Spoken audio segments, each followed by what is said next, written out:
வணக்கம். Territorial army வேலைவாய்ப்பு சம்பந்தமா தான் இந்த வீடியோல நம்ம பார்க்க போறோம். இந்த ரேலிக்கான அபிஷியல் நோட்டிபிகேஷன் அக்டோபர் 2வது வாரத்துல உங்களுக்கு ரிலீஸ் பண்ணுவாங்க. நோட்டிபிகேஷன் ரிலீஸ் பண்ண பிறகு நம்ம இன்னும் டீடைலா பார்க்கலாம். பட் இப்போதைக்கு நீங்க தெரிஞ்சு வச்சுக்கிட வேண்டியது இந்த ரேலி எங்க நடக்குது, எப்ப நடக்குதுன்னு தெரிஞ்சு வச்சுக்கிட்டீங்கன்னா இந்த எக்ஸாம் ப்ரிப்பேர் பண்றதுக்கு உங்களுக்கு ரொம்பவே யூஸ்ஃபுல்லா இருக்கும். இந்த ரேலி அட்டென்ட் பண்றதுக்கு நீங்க 10th மட்டும் முடிச்சிருந்தாலே போதும். உங்களுடைய வயசு 42 வயசுக்குள்ள இருக்குன்னா தாராளமா இந்த ரேலியை நீங்க அட்டென்ட் பண்ணலாம். உங்களுக்கு தெரிஞ்சவங்க யாராவது இந்த தகுதியில இருந்தாலும் அவங்களுக்கு இந்த வீடியோவை ஷேர் பண்ணுங்க. ஏன்னா மற்ற ஸ்டேட்டை கம்பேர் பண்ணும்போது நம்ம தமிழ்நாட்டில இருந்து அட்டென்ட் பண்றவங்களோட எண்ணிக்கை ரொம்பவே கம்மியா இருக்கு. அதனால நிறைய பேருக்கு இந்த ரேலி நடக்கிற விஷயத்த தெரியப்படுத்துங்க. டெரிட்டோரியல் ஆர்மியா தமிழ்ல பிராந்திய ராணுவம் அப்படின்னு சொல்லுவாங்க. இதுல வேலை எப்படி இருக்கும், என்னென்ன செலெக்ஷன் ப்ராசஸ் எல்லாம் இருக்கும், எக்ஸாம் எப்படி கண்டக்ட் பண்ணுவாங்க, எல்லா டீட்டெயிலுமே நம்ம இந்த வீடியோல டீட்டெயிலா பார்க்க போறோம். ரேலி அட்டென்ட் பண்ண போறவங்க வீடியோ ஃபுல்லா பாருங்க. வயது வரம்பு எவ்வளவு இருக்கணும்னு பாத்துருவோம். 18 வயசுல இருந்து அதிகபட்சம் 42 வயசு வரை நீங்க இருக்கலாம். ஆல் ஓவர் இந்தியா இந்த ரேலியை கண்டக்ட் பண்றாங்க. இந்தியாவில பொறுத்தவரை 4 ஜோனா இந்த ரேலியை பிரிப்பாங்க. இதுல நம்ம தமிழ்நாட்டை சேர்ந்தவங்க ஜோன் 4ல தான் நம்ம அட்டென்ட் பண்ண முடியும். ஜோன் 4ல 5 இடத்துல இந்த ரேலியை கண்டக்ட் பண்றாங்க. 2024லயும் இந்த ரேலி கண்டக்ட் பண்ணாங்க. அப்போ நம்ம தமிழ்நாட்டுல கோயம்புத்தூர்ல லாஸ்ட் டைம் நடந்தது. பட் இந்த முறை ஒரு 5 இடத்துல ஜோன் 4ல கண்டக்ட் பண்றாங்க. இதுல தமிழ்நாட்டுல எங்கேயுமே அவங்க கண்டக்ட் பண்ணல. நம்மளுக்கு பக்கத்து ஸ்டேட் அப்படின்னு பாத்தீங்கன்னா கர்நாடகால பெலகாவி, செகண்டராபாத்ல தெலுங்கானா. ஜோன் 4ல இந்த 8 ஸ்டேட்டை சேர்ந்தவங்க ஆந்திரா, கோவா, குஜராத், கர்நாடகா இன்க்ளூடிங் தமிழ்நாடு அவங்க எல்லாருமே இந்த ஜோன் 4 லொகேஷன்ல நீங்க அட்டென்ட் பண்ணலாம்.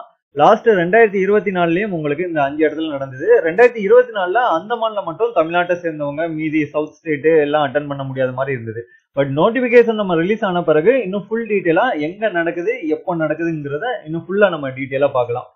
பெல்காம்ல நடக்கிற ரேலிக்கான ஒரு பேப்பர் கட் மட்டும் ரிலீஸ் பண்ணியிருந்தாங்க. இதுல தமிழ்நாட்டை சேர்ந்தவங்களுக்கு 22 நவம்பர் 2025ல கண்டக்ட் பண்றாங்க. ஸோ ஒவ்வொரு ஸ்டேட்டுக்கும் ஒவ்வொரு டேட் கொடுத்துருந்தாங்க. 10th நவம்பர்ல பாத்தீங்கன்னா குஜராத், கோவா அப்படி நடக்கு. ஸோ இதுல நம்மளுக்கு தமிழ்நாட்டுல 22 நவம்பர்ல உங்களுக்கு எல்லா டிஸ்ட்ரிக்டும் தமிழ்நாட்டை சேர்ந்த எல்லா டிஸ்ட்ரிக்ட்டுமே இதுல நம்ம அட்டென்ட் பண்ணலாம். இப்படி ஒவ்வொரு ஸ்டேட்டுக்கும் ஒவ்வொரு ஷெட்யூல் கொடுத்துருக்காங்க. அபிஷியல் நோட்டிபிகேஷன் ரிலீஸ் ஆகும் போதும் நான் சொன்ன அந்த 5 லொகேஷனுக்கும் எப்போ நடக்குது, எந்த ஸ்டேட்டுக்கு எந்த டேட்ல நடக்குதுன்னு உங்களுக்கு ரிலீஸ் பண்ணுவாங்க. பட் நீங்க நல்லா தெரிஞ்சுக்கிட வேண்டியது என்னன்னா இந்த 22 நவம்பர்னு கொடுத்துருக்காங்களா, மீதி உள்ள 4 லொகேஷன்லயும் தமிழ்நாட்டை சேர்ந்தவங்க அட்டென்ட் பண்றவங்களா இருந்தாலும் உங்களுக்கு இந்த டேட்ல தான் உங்களுக்கு நடக்கும். அதுல டேட்டு முன்ன பின்ன வரலாம். 21 நவம்பர் இல்ல 23 நவம்பர் இந்த டேட்ல வரலாம். ஏன்னா லாஸ்ட் இயர் நோட்டிபிகேஷன்ல பாத்தீங்கன்னா இது 2024ல வந்து அபிஷியல் நோட்டிபிகேஷன். இதுல மகாராஷ்டிரால கோலப்பூர்ங்கிற இடத்துல வச்சு நடத்துனாங்க. இதுல தமிழ்நாடு அண்ட் கேரளாவை சேர்ந்தவங்களுக்கு 6 நவம்பர் 2024ல கண்டக்ட் பண்ணாங்க. அதே மாதிரி பெல்காம்லயும் இந்த 2024ல நடத்தும் போது தமிழ்நாட்டை சேர்ந்த அண்ட் கேரளாவை சேர்ந்தவங்களுக்கு அதே 6 நவம்பர்ல தான் நடத்துனாங்க. அதனால டேட்டுங்கிறது கிட்டத்தட்ட உங்களுக்கு இந்த டேட்ல தான் இருக்கிறதுக்கு அதிகபட்ச வாய்ப்புகள் இருக்கு. இந்த ரேலியில ஆண்கள் மட்டும்தான் கலந்து கொள்ள முடியும். இது வந்து டைரக்ட் பார்ட்டிசிபேஷன் தான்.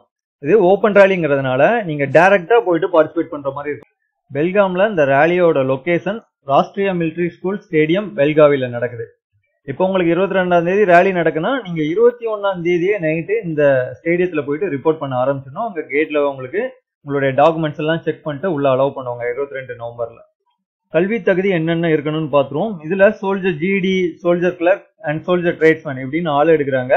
இதுல சோல்ஜர் ஜிடில நீங்க அட்டென்ட் பண்றீங்கன்னா நீங்க 10th மட்டும் முடிச்சிருந்தாலே போதும். உங்களுடைய 10th அக்ரிகேட் பர்சன்டேஜ் 45% இருக்கணும்.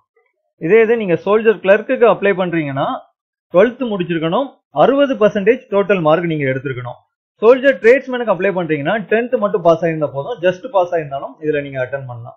வேகன்சியை பொறுத்தவரை நோட்டிபிகேஷன் வந்த பிறகு அபிஷியலா ரிலீஸ் பண்ணுவாங்க. லாஸ்ட் டைம் பெல்காவில மட்டுமே ஒரு 200 வேகன்சி கிட்ட இருந்தது, சோல்ஜர் ஜிடி கிளர்க் எல்லாமே சேர்த்து. அடுத்து நிறைய பேருக்கு இருக்கிற டவுட், இதுக்கு எதுவும் முன்னாடியே நம்ம அப்ளை பண்ணணுமான்னு கேட்பீங்க. அப்ளை பண்ண எதுவும் தேவையில்லை. நான் ஏற்கனவே சொல்லிட்டேன், இது ஒரு ஓப்பன் ரேலி. நீங்க டைரக்டா நான் சொல்ற டாக்குமெண்ட்ஸ் எல்லாம் கொண்டு போயிட்டு அங்க போய் பார்ட்டிசிபேட் பண்ற மாதிரி இருக்கும். அப்ளிகேஷன் ஃபீஸ்னு எதுவுமே கிடையாது. டைரக்டா நீங்க போய் பார்ட்டிசிபேட் பண்ணணும். இதுல என்னென்ன செலெக்ஷன் ப்ராசஸ் எல்லாம் இருக்கும் அப்படிங்கறத நம்ம பாத்துருவோம். ஃபர்ஸ்ட் உங்களுக்கு 22 நவம்பர்ல இப்போ ரிப்போர்ட் பண்றீங்க அப்படின்னா உங்களுடைய டாக்குமெண்ட்ஸ் எல்லாம் ஃபர்ஸ்ட் செக் பண்ணுவாங்க. அதுக்கப்புறம் பிசிக்கல் மெஷர்மெண்ட் டெஸ்ட், உங்களோட ஹைட்டு வெயிட் எல்லாம் கரெக்டா இருக்கா அப்படிங்கறத செக் பண்ணுவாங்க. அதுக்கப்புறம் பிசிக்கல் டெஸ்ட் கண்டக்ட் பண்ணுவாங்க. 1.6 கிலோமீட்டர் ரன்னிங் பண்ண சொல்லுவாங்க. அதுல யாரெல்லாம் செலக்ட் ஆகி வரீங்களோ அவங்க எல்லாம் அடுத்த கட்ட டெஸ்ட்டுக்கு போவாங்க. இது முதல் நாள் நடக்கும். 2வது நாள் என்ன பண்ணுவாங்கன்னா, இப்போ ஜிடி நீங்க அட்டென்ட் பண்றீங்க, அதாவது சோல்ஜர் ஜிடில நீங்க அப்ளை பண்ணி ரேலி அட்டென்ட் பண்றீங்க அப்படின்னா அடுத்து உங்களுக்கு 2வது நாள் மெடிக்கல் எக்ஸாமினேஷன் கண்டக்ட் பண்ணுவாங்க. இதே இது நீங்க சோல்ஜர் கிளர்க்குக்கோ இல்ல ட்ரேட்ஸ்மேனுக்கோ அட்டன் பண்றீங்க அப்படின்னா 2வது நாள் உங்களுக்கு ட்ரேட் டெஸ்ட் இருக்கும். ட்ரேட் டெஸ்ட் முடிஞ்ச உடனே 2வது நாளே உங்களுக்கு மெடிக்கல் எக்ஸாமினேஷனும் கண்டக்ட் பண்ணிடுவாங்க. ஸோ 2 நாள்ல உங்களுக்கு பிசிக்கல், ட்ரேட் அண்ட் மெடிக்கல் இது எல்லாமே கம்ப்ளீட் ஆயிரும். ஜிடி மட்டும் நீங்க அப்ளை பண்றீங்கன்னா உங்களுக்கு ட்ரேட் டெஸ்ட் இருக்காது. இது நீங்க நல்லா ஞாபகத்துல வச்சுக்கணும்.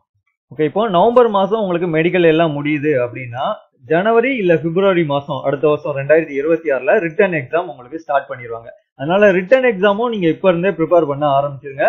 இப்ப நான் சொல்ற இந்த டைமிங் எல்லாமே லாஸ்ட் இயர் கண்டக்ட் பண்ண அவங்க பேட்டர்ன் படி தான் நான் சொல்லிக்கிட்டு இருக்கேன். ஸோ போன வாட்டியும் நவம்பர் மந்த் கிட்ட கண்டக்ட் பண்ணாங்க, ஜனவரியிலே உங்களுக்கு எக்ஸாம் கண்டக்ட் பண்ணிட்டாங்க.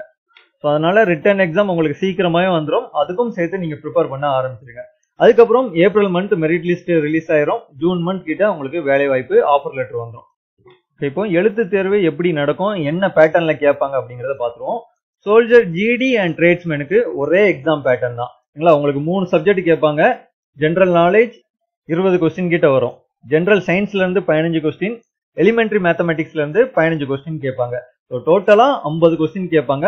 ஒரு கொஸ்டின் கரெக்டா ஆன்சர் பண்ணீங்கன்னா உங்களுக்கு 2 மார்க் கொடுப்பாங்க. அப்போ 40, 30, 30 அப்படின்னு 50 மார்க்குக்கு உங்களுக்கு டோட்டலா 100 மார்க் எக்ஸாம் நடக்கும். இதுல நெகட்டிவ் மார்க்னு எதுவுமே கிடையாது. நீங்க ஒரு கொஸ்டின் தப்பா ஆன்சர் பண்ணீங்கன்னா அதுல நெகட்டிவ் மார்க்னு எதுவுமே கழிக்க மாட்டாங்க. அதனால நீங்க தெரியுதோ தெரியலையோ எல்லா கொஸ்டினுமே நீங்க அட்டன் பண்ணலாம். அதே மாதிரி சோல்ஜர் கிளர்க்குக்கு நீங்க அட்டன் பண்றீங்க அப்படின்னா அதற்கான எக்ஸாம் பேட்டர்ன் வேற. ஸோ இதுல பார்ட் 1ல general knowledge, general science, maths, computer science இந்த 4 சப்ஜெக்ட்ல இருந்து வரும். ஸோ இதுல இருந்து 5, 5, 10, 5. ஸோ இந்த இது வர உங்களுக்கு இவ்வளவு மார்க் வரும். அடுத்து பார்ட் 2 ஜெனரல் இங்கிலீஷ்ல இருந்து தான் அதிகமான கொஸ்டின் கேட்பாங்க. கிளர்க்குக்கு நீங்க அப்ளை பண்றீங்கன்னா 25 கொஸ்டின் இங்கிலீஷ்ல இருந்து மட்டுமே கேட்பாங்க. ஸோ இதுல இருந்து ஒரு 25, இங்கிலீஷ்ல இருந்து மட்டும் 25, டோட்டலா உங்களுக்கு 50 கொஸ்டின் கிட்ட கேட்பாங்க. இதுவும் அதே மாதிரி தான். ஒரு கொஸ்டின் நீங்க கரெக்டா ஆன்சர் பண்ணீங்கன்னா உங்களுக்கு 2 மார்க் கொடுப்பாங்க. அப்போ டோட்டலா இதுல 100 மார்க் எக்ஸாம் கண்டக்ட் பண்ணுவாங்க. இந்த செலெக்ஷன் ப்ராசஸ்ல முக்கியமான 2 ஸ்டேஜ் அப்படின்னு பாத்தீங்கன்னா பிசிக்கல் டெஸ்டும் ரிட்டன் எக்ஸாம் தான். இப்போ சோல்ஜர் ஜிடிக்கு நீங்க அட்டன் பண்றீங்க அப்படின்னா பிசிக்கல் டெஸ்ட்லயும் உங்களுக்கு 100 மார்க் உண்டு, ரிட்டன் எக்ஸாம்லயும் உங்களுக்கு 100 மார்க் உண்டு. இதே நீங்க கிளர்க் மட்டும் தான் அட்டன் பண்றீங்கன்னா ரிட்டன் எக்ஸாம் மார்க் மட்டும் தான் உண்டு, பிசிக்கல்ல நீங்க ஜஸ்ட் குவாலிஃபை மட்டும் ஆகணும். ஸோ இந்த வித்தியாசத்தை நீங்க புரிஞ்சுக்கணும். டெரிட்டோரியல் ஆர்மி எழுத்து தேர்வுக்கு எப்படி ப்ரிப்பேர் பண்ணணும், என்னென்ன டாபிக்ஸ் எல்லாம் முக்கியமா கேட்பாங்க அப்படிங்கறதே நான் ஆல்ரெடி வீடியோவா கொடுத்துருக்கேன். ஸோ இந்த வீடியோவை பொறுமையா ஃபுல்லா பாருங்க. இதுல ஃபுல் டீட்டெயிலா ரிட்டன் எக்ஸாமுக்கு நீங்க எப்படி ப்ரிப்பேர் ஆகணும்னு ரொம்ப டீட்டெயிலா அக்யூரேட்டா என்னென்ன டாபிக்ஸ் எல்லாம் கேட்பாங்கன்னு எக்ஸ்பிளைன் பண்ணிருப்பேன். இந்த வீடியோட லிங்க் இந்த வீடியோ கீழே உள்ள டிஸ்கிரிப்ஷன் பாக்ஸ்ல நான் கொடுக்குறேன். ஸோ அதை பாத்துக்கோங்க. அடுத்து என்னென்ன டாக்குமெண்ட்ஸ் எல்லாம் கொண்டு போகணும் அப்படிங்கிற கேள்வி உங்களுக்கு வரும். இப்பவே டாக்குமெண்ட்ஸ் எல்லாம் ரெடி பண்ணி வச்சுக்கோங்க. அதுக்குதான் இந்த வீடியோவே நான் சீக்கிரமா போடுவேன். ஸோ அபிஷியல் நோட்டிபிகேஷன் வந்த பிறகு ரெடி பண்ணலாம்னு இருக்காதீங்க. ஏன்னா நிறைய டாக்குமெண்ட்ஸ் நீங்க ரெடி பண்ணி கொண்டு போற மாதிரி இருக்கும். ஸோ என்னென்ன டாக்குமெண்ட்ஸ் எல்லாம் கொண்டு போகணும் அப்படிங்கறது ஒரு செக்லிஸ்டா நான் கொடுத்துருக்கேன். இந்த டாக்குமெண்ட்ஸோட செக்லிஸ்ட் எங்க இருக்குன்னா இந்த வீடியோ கீழே டிஸ்கிரிப்ஷன்ல லிங்க் கொடுத்துருப்பேன். டெரிட்டோரியல் ஆர்மி 2025 டீடைல்ஸ் அப்படின்னு சொல்லிட்டு ஒரு லிங்க் இருக்கும். அந்த லிங்கை கிளிக் பண்ணுங்க. இந்த வெப்பேஜ் உங்களுக்கு ஓப்பன் ஆகும்.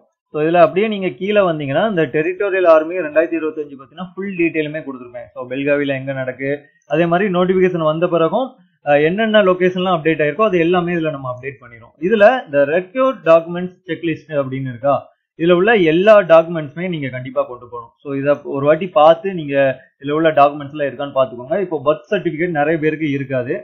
30 வயசு இதுக்கு மேல இருந்தாங்கன்னா பர்த் சர்டிபிகேட் அவங்க இருந்தது இருக்காது சில பேருக்கு. ஸோ அப்போ அவங்க எல்லாமே 10th சர்டிபிகேட்டை கொண்டு போனாலே போதும். அது பர்த் சர்டிபிகேட்டுக்கு ஆல்டர்னேட்டா.